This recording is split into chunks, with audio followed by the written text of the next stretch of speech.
greatest evil that sin produces is the corruption of innocence within motive.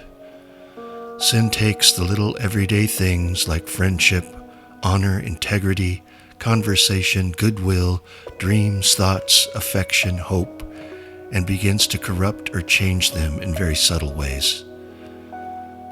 Sin changes the condition of the heart from one of innocence and love to one of guilt, shame, and indifference. Men lose affection for their wives, children lose respect for their parents, brothers turn against sisters, until there is no resemblance of the heart's intent. Satan's mission is to take our mind and heart away from focusing on Christ and have it focus on self. Satan begins this process with the little things and changes our perception of them through the lust of the eyes, the lust of the flesh, and the pride of life. See Matthew chapter 4 and the temptation of Christ.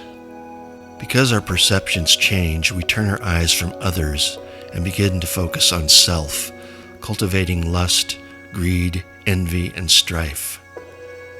James 1:13 through 15 tells us how sin is born. It starts when we are tempted. Temptation comes through many forms, but its root leads back to our desire to fulfill the lust of the flesh. A simple thing like friendship is betrayed. It becomes acceptable to deceive our loved ones, steal time from our employer, and set bad examples for our children.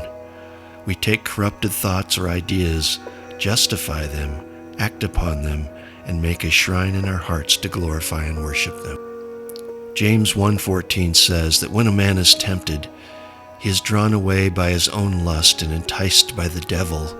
Then when lust is conceived, given life through thought or action, it brings the actual sin into our hearts and lives.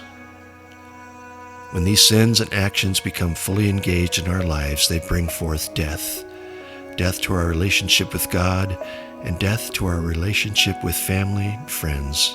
Finally, death to the innocence of our faith in a loving Savior. This sin spreads through our lives until we are only shadows of the persons we used to be. Sin will literally change a person's physical appearance. It will change or destroy relationships between married couples, parents, children, brothers, sisters, and even employer-employee. We may want to get back to God, but sin cripples our faith and our perception of who God is. Sin isolates us from the thing we need most, a tender and open heart that is willing to allow Christ to reign as Lord.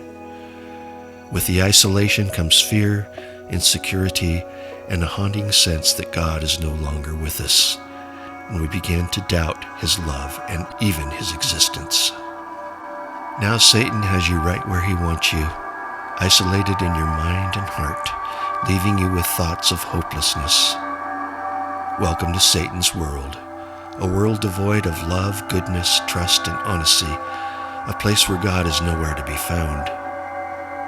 James gives us an answer to the downward spiral in verse 12.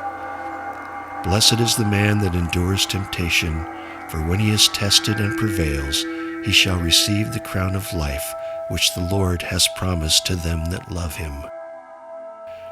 Airplane pilots are taught early on how to get out of a death spiral.